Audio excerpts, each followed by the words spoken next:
Welcome in to the mock draft edition of Carps Corner. Sat here in Slave. People asked about this. Said, "Hey, can you put together a mock draft?" Thinking 32 picks. I've been involved in these before, but they've generally been like team drafts where take a couple picks, everybody takes so many, and you kind of pencil out needs, pencil out best players, and so as things happen, ultimately, then you're able to kind of figure out where to go. But you don't. You may take 8 of the 32 teams and do it with 3 other people. It's the first mock draft I've ever attempted to do on my own. And easy with the criticism on this as you go through it and you're trying to figure out best player needs, figure out what coaches need to win now, what they're ultimately looking for. There's a lot of different variables that you ultimately have to factor in. So I did my very best with this. Some people probably love some of the picks. Some people probably hate some of the picks. Some of you will call me a moron afterwards. And that's great. It's a lot of me that is an idiot at sometimes, but try to do the very best that I could going through and trying to see, put my mind, not who I think they should take, but who I think that they could or are going to take. Because who I think they should take, well, that'd be a far different draft looking draft. And it would just vary wildly because my opinion is going to be far different than other people. So I try to put my mind in the head coach, the GM, how they've kind of drafted in the past, how this front office is drafted. Is it need? Is it player available? Do they need to win right now? Do they have time to develop guys? Do they try to take guys early? So here we go. We'll start off with this. And we'll rattle through these here. Number one, the number one overall pick, Jacksonville Jaguars have it. People have kind of tagged Aiden Hutchinson to this pick since the beginning. Him, Travon Walker, like, who do you like? Aiden Hutchinson, probably a little more steady and surefire pick. Great production, very solid player. Maybe doesn't have quite the ridiculously high ceiling. I'm not on the belief that he's a better athlete than the Bosa's, but I think he's going to be a productive NFL player. And he should be. He's taken 1 overall. But I think he's going to be very good. And you won't be upset that you took Aiden Hutchinson number 1. So with that, Trent Baalke kind of has a history of taking the better athlete, but I'm going to go with the fact that, you know what, they're trying to build a culture down there in Jacksonville. And because of that, I'm going to go with Aiden Hutchinson as the number 1 overall pick. They need they could get help just about everywhere but quarterback. I think they have Trevor Lawrence and they feel good about that. Defensive end, edge out of Michigan. He's versatile. You can stand him up, rush him from a 3-point. He can do a lot of different things. So with that, we've got the 2nd overall pick, the Detroit Lions. Detroit Lions, they've got some needs. Pretty good on the offensive line. They drafted Penei Sewell. You feel pretty good about what he's been able to provide right there. How he's developed. I mean, he hasn't been a surefire stud, but I think that he's on the right track. They have Taylor Decker tackle. Like, you can always get better on the offensive line, and you never go wrong with that. I think Travon Walker is too much of a talent to pass up. I think Dan Campbell probably would have preferred Aiden Hutchinson, more of a bell cow dude, but sitting there at number 2, you're going to go with Travon Walker, the edge out of Georgia. Not as productive as you'd like to see for a player of his caliber, but he's been very good and he's got all the skills you need. And so hopefully you'll be able to pair that production or that potential and turn that ultimately into production for Travon Walker. We're getting to the 3rd pick, Houston Texans. It's their first pick of the first round. The Lions ultimately just had their first pick, multiple picks for this draft. You go a couple different places here. You go offensive line. You've got some defensive ends, some edge rushers still. I think it's too high probably to reach for a receiver, too high to reach for a corner. Texans need a wideout. They could also use a defensive end. I'm going to go with Jermaine Johnson III. Now, I know that Kayvon Thibodeau is the in vogue pick. He has all the measures, but Jermaine Johnson, 12 sacks his 1 season at Florida State. Talented player, edge rusher. I think he's going to give you all that you need in Houston. And you're trying to build that team right now with talented players and guys you feel like, I don't want to say, they love the game, but they're passionate about the game. I feel like Jermaine Johnson's checking that box. So Texans going edge rusher. out of Florida State, Jermaine Johnson at 3. 4, New York Jets.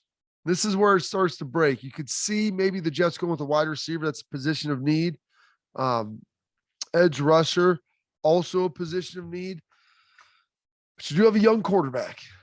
And you got Mekhi Becton, who you drafted last year, who you drafted prior, rather. He's had some injuries last season.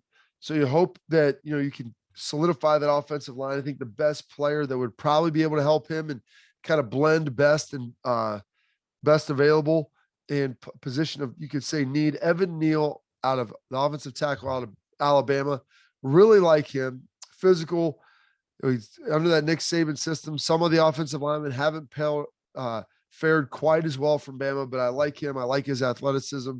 I think you can play him probably on either side if you need to, and help solidify that offensive line for your young quarterback.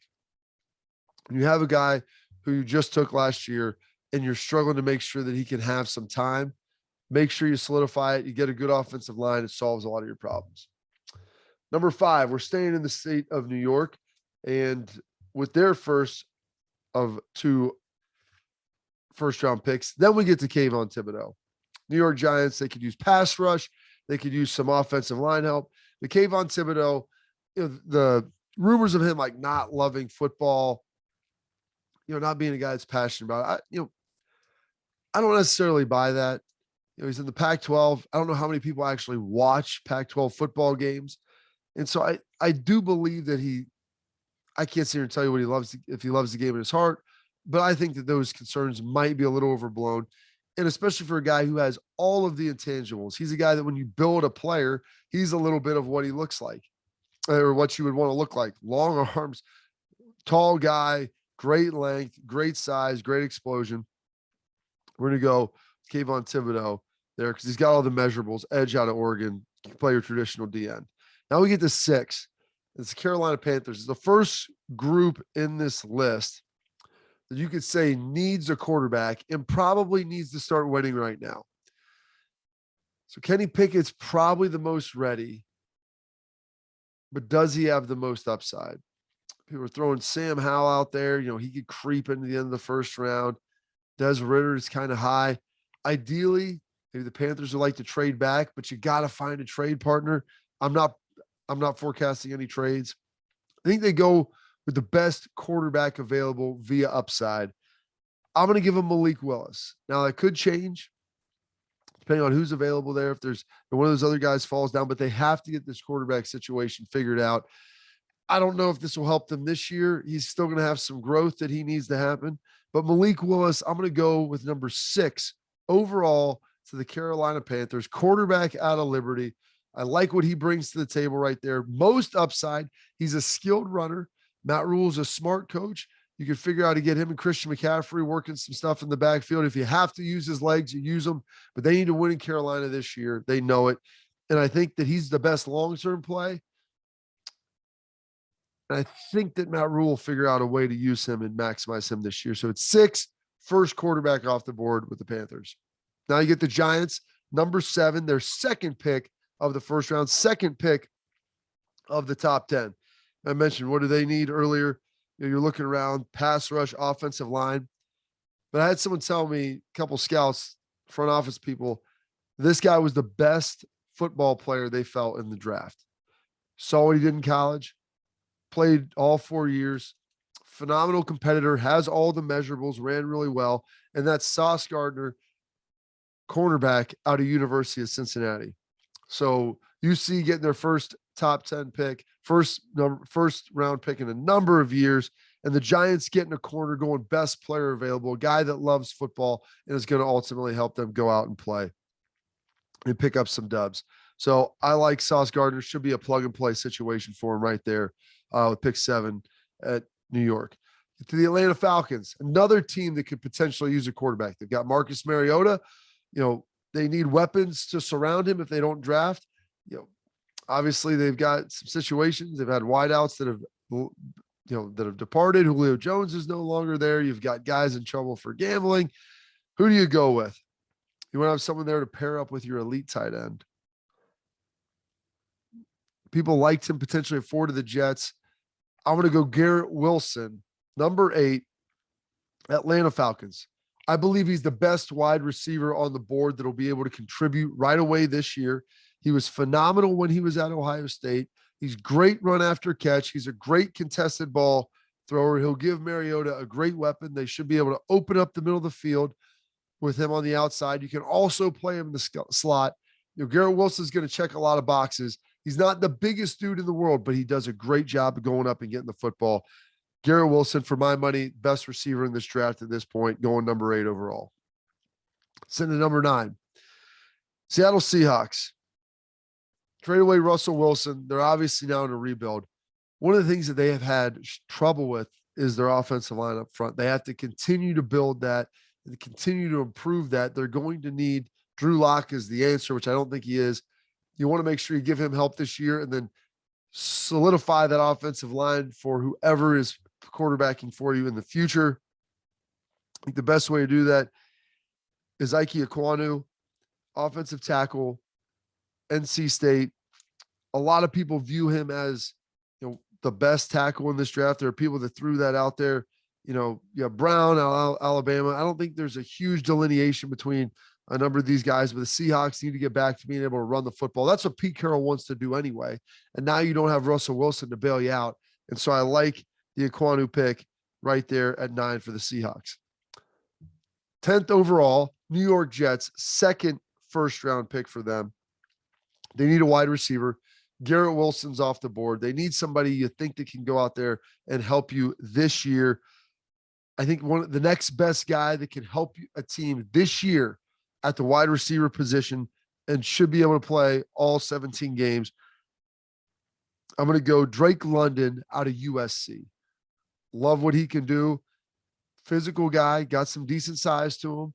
Had a pretty good year. It's a deep receiver draft. And so you feel like you're getting a pretty good player at 10, the second best wide receiver off the board, in my opinion. New York Jets sitting there at 10. Sitting at 11, Washington Commanders. They can use some receiver help opposite of Terry McLaurin.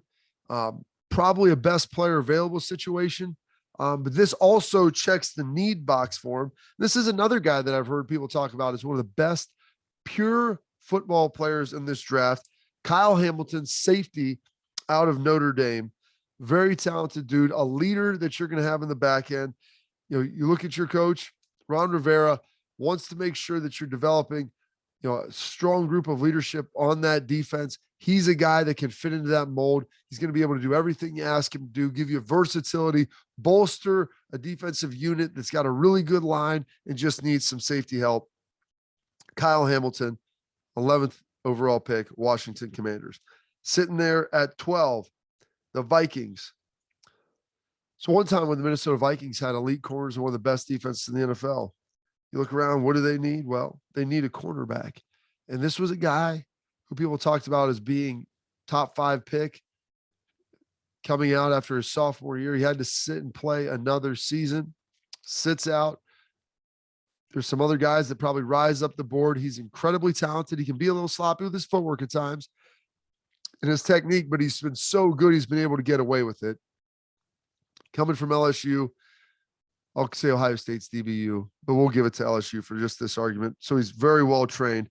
Derek Stingley, cornerback, Louisiana State University, going at a 12 to the Vikings, position of need and a pretty darn good player they're getting there. A lot of talent, just got to clean some things up with him a little bit. Texans now 13 with their second first round pick. They need offensive weapons. They've got a young quarterback. They're trying to build for the future. You look up above, you took your edge rusher because you maybe get some offensive line help. You could always do that, but they're not in a mode to win right now. And because of that, I think you can go best player on the board and maybe the most talented receiver in this draft that you'd be getting with a bargain right there at 13, in my opinion. Jameson Williams, receiver out of Alabama. He's got great long range speed, has a tendency to have the drop sometimes, great run after the catch, highly productive in his one season in Alabama, was coached by Brian Hartline as well as Ohio State. He's got a little bit of maturing to do with his routes, but he's going to have time to season. He's coming off an ACL, and they don't need to win right now. they're not looking to win this season. So if he misses 6 games, it's not going to be the end of the world in Houston. So at 14, the Ravens. Ravens got a couple of different ways they could go. If you look at this, I mean, you've got Lamar Jackson. Could you continue to get him weapons? You feel a little bit better about it. Defensively, you want to get stout. They've had some injuries in the back end. Could go that route. Offensive skill positions, running back specifically had a ton of injuries. You're hoping J.K. Dobbins comes back healthy. But for a long time, they had Haloti Ngata in the middle in Detroit, and he was a beast. And you could not run the football against the Baltimore Ravens. And so the Baltimore Ravens have 14, going with a guy that you question his production a little bit. Can he become a 3-down player? But Jordan Davis going to go 14 overall. He fits that Ravens defensive model, big physical dudes, defensive tackle out of Georgia. If you can turn him into a 3-down guy, you can get him in a little better shape. You're going to be in a great situation. And then 15, going Philadelphia Eagles with their first overall number 1 pick. They've got an aging offensive line. You got Jalen Hurts at quarterback. Could you go receiver? A lot of people have you mocked to go there, but I think the 3 best guys have already come off the board. And so you're looking for a little bit of value now. Protect the young quarterback. We'll get a receiver later. You got a couple first-round picks. We're going to go Trevor Penning, offensive tackle out of Iowa. I like that. Like I said, protect Jalen Hurts. The receivers there have all been kind of gobbled up. Maybe if you traded up, you could have got Jameson Williams, but I feel good about that pick right there. And I think Philly fans will as well. And then 16 to round out the top half of the first round. It's the Saints' first pick. Got Jameson Winston at quarterback. Is he the long-term answer? He's got a strong arm. He's been inaccurate. You're playing in a dome. You play in the NFC South. You don't necessarily need a guy with a cannon. You need someone that's more accurate. You look at what Drew Brees did for a long time. Just like Philadelphia, a lot of people had them mocked as a receiver. I had the 3 best kind of going beforehand there. The Saints also have a pick coming up at 3 later, just like the Eagles have another one. And so I think right here they look around and what could we get potentially our quarterback of the future? Kenny Pickett's available. I like Kenny Pickett to go there. 16 overall to the New Orleans Saints.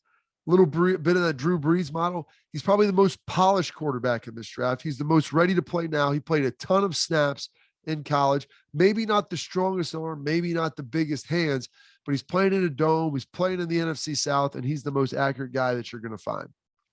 Saints going quarterback at 16.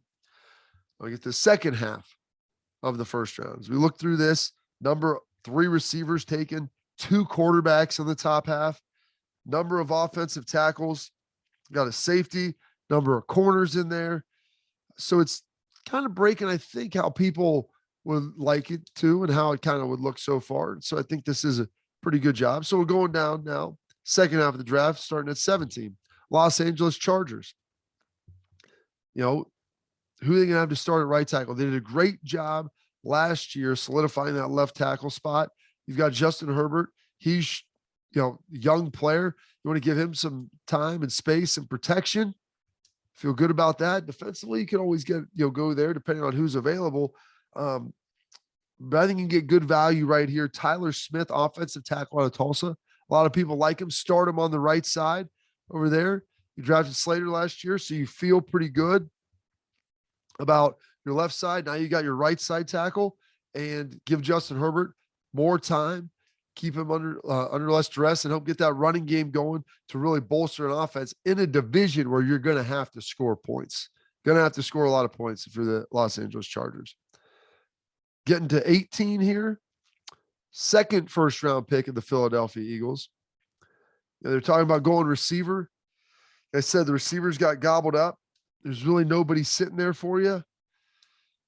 You got Fletcher Cox back on a 1-year deal. You build teams from the front to back and the inside out. Don't reach for a receiver right here, Philadelphia. Devontae Watt, defensive tackle out of Georgia. So now both Georgia DTs are off the board. And he can be the eventual heir apparent to Fletcher Cox. Spell him this year. He doesn't have a whole lot of gas left. Both lines are getting a little bit old for the Eagles. I like that pick right there filling that need and a really good player sitting in the middle of the first round for Philly.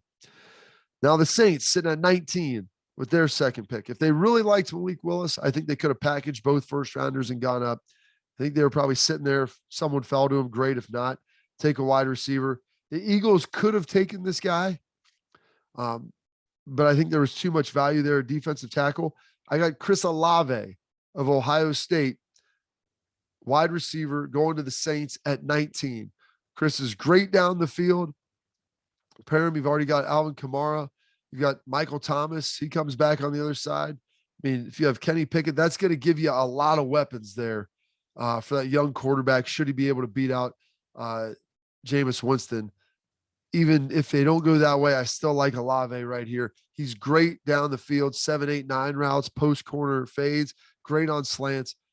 You do a lot of things there for you. So really like Chris Olave sitting there at 19. Another weapon for Pickett should that draft pick occur. So then you're sitting there with the Steelers. People have had him with Malik Willis. He got off the board early to Carolina. Steelers still looking for the quarterback of the future. Mitchell Trubisky, probably not going to be the answer. They want someone who's going to be competitive with him. Maybe Mitch starts this year. You can bring this guy along, but he's a great leader. He's from the area. They're familiar with him. They've seen him. He's an athletic dude. He can check a lot of boxes, has some accuracy issues to work out, but Desmond Ridder, Cincinnati quarterback for the Pittsburgh Steelers, sitting there at 20. Eventual heir apparent, Mitch Trubisky, maybe sit this year, maybe even beats him out. So now we get to the Patriots. You got Mac Jones. They spent a lot in free agency the last couple seasons. Bill Belichick loves versatile players, guys that can do a lot of different things. So as I sat there and looked at this, who is somebody that could check that box? Daxton Hill, I believe, could be that guy. Safety out of Michigan. He can be your nickel. He can be your safety. People even say like maybe he's smart enough and has the instincts to play corner. I like him playing safety or maybe nickel and move him around. They love Devin McCourty there. He could kind of be the heir apparent to Devin McCourty. Now we've got the Packers first round pick. So people had Olave being mocked there. I've got him going off the board already. Packers obviously need a wide receiver. You've got to get some weapons for Aaron Rodgers. Treylon Burks out of Arkansas. Great run after the catch. Great with the ball in his hand. Check some boxes there as far as the receiver position of need. And I think you're still getting a good guy and pretty good value right there at 22. So I believe that is our 5th receiver now off the board in the first round. Could possibly see 6. Who knows? Cardinals coming in at 23. Chandler Jones left. You've got to be able to get after quarterback in the NFC West. Sit there and look what they're doing. In San Francisco, you look at what they've got going in Arizona. Like I said, you just lost Chandler Jones to the Raiders. And so the Arizona Cardinals, they've got J.J. Watt on one side. I think ultimately George Karlaftis, defensive end out of Purdue, fills that need for the Cardinals. So now you sit there looking at San Francisco in this division. They're pretty darn good. You've got the Rams in this division. They're good. Good quarterbacks, depending on who the Rams or the Niners end up starting, have to get pressure with them. This will solve that solution. Seattle's in a rebuild.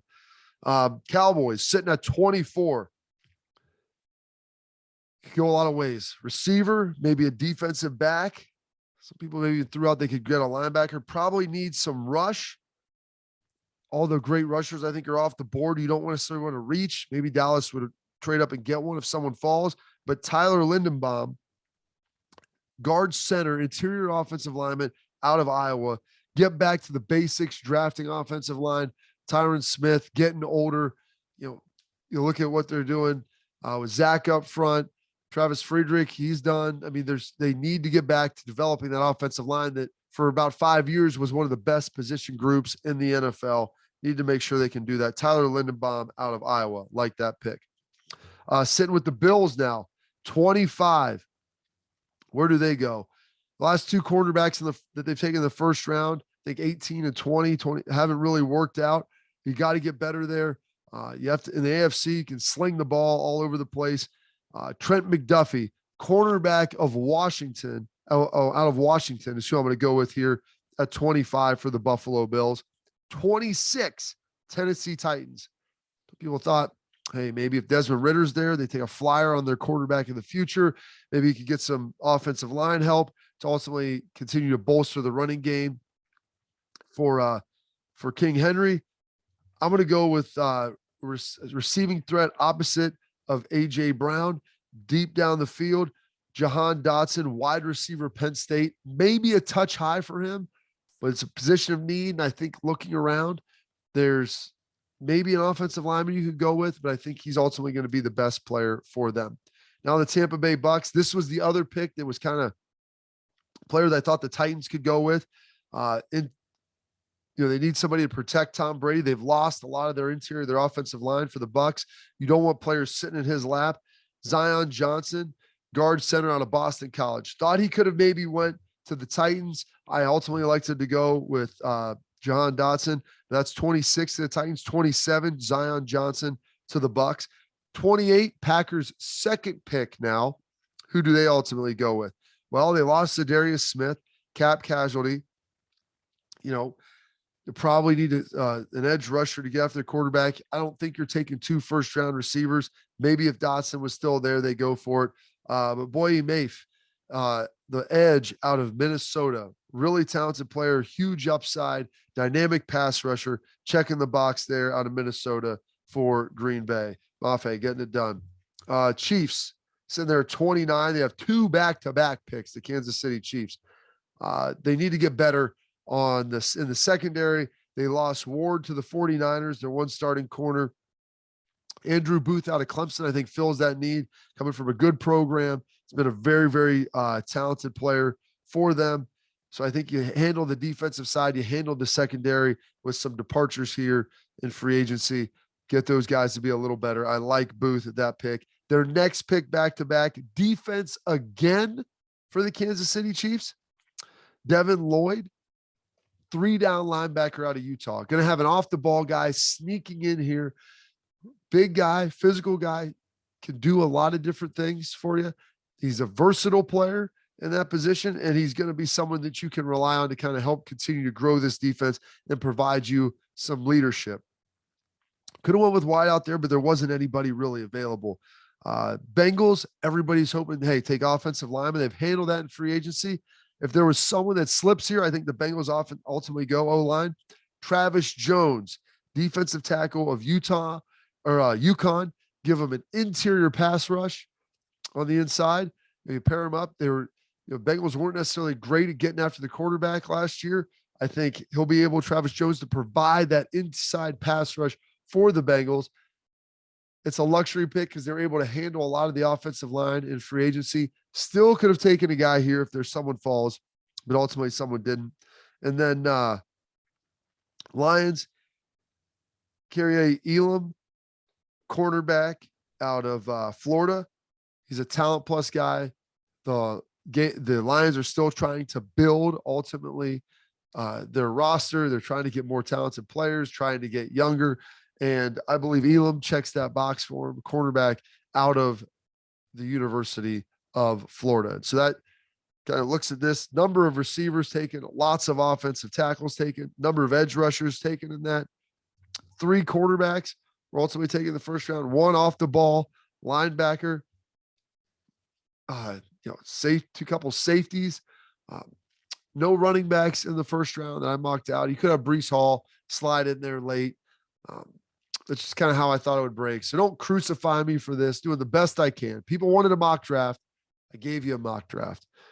Spent way too much time on that darn thing trying to figure it out, but that's the best that I got for you. Like, subscribe, recommend, comment, tell me I'm an idiot in the comments. I did the very best I could. We'll respond to the draft. We'll get in some of the stuff of why, they don't think there's got to be a lot of trades, people trading up, people trading back, where the quarterbacks go. I want to get some of the Kyrie Irving stuff and the Nets debacle and maybe how that's changing basketball and sports for the better. We got all that coming up next episode.